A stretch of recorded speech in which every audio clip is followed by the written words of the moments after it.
PC Specialist Octane Review. Design.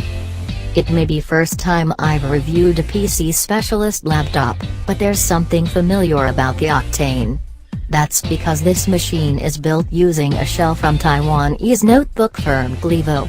The model used here is the P751DM, the 15.6-inch version of the 17.3-inch base used by the XMGU 706.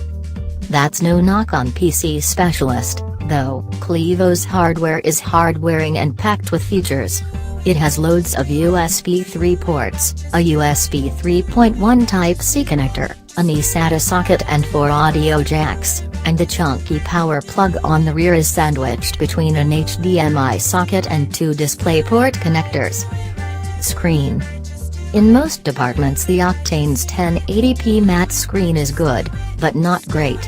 The measured contrast ratio of 909:1 is good enough to deliver vibrant colors and rich black tones, and the individual measurements are both decent. The brightness level of 318 nits is ample, and the black level of 0.35 nits is deep.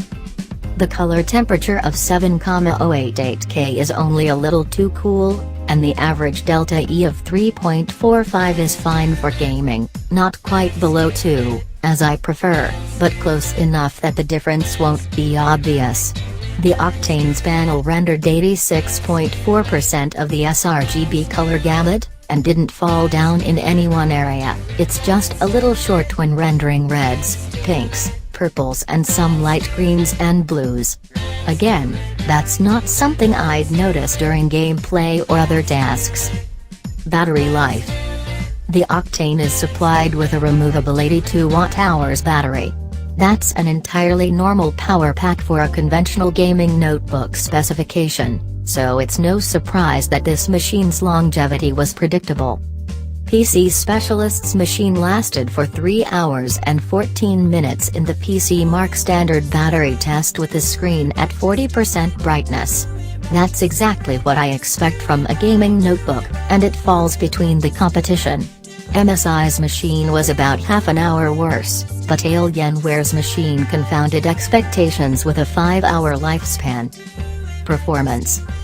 The Octane deploys NVIDIA's best single-core mobile graphics chip, and it blitzed the game's tests without breaking a sweat. With every graphics option in BioShock Infinite turned up, it still averaged a smooth 79 FPS, and it then rattled through Battlefield 4's ultra settings at 67 FPS. Crysis 3 is the toughest test title, but it still averaged a mighty 64 FPS. There's enough power here to play games at 1080p, and to output to 1440p panels using the machine's DisplayPort or HDMI connectors. That's a fair way ahead of its GTX 970M powered rivals. The MSI GS606QE Ghost Pro's BioShock and Battlefield 4 scores of 61 FPS and 52 FPS are reasonable but a long way back, and the Alienware 15 could only manage 71 FPS in BioShock.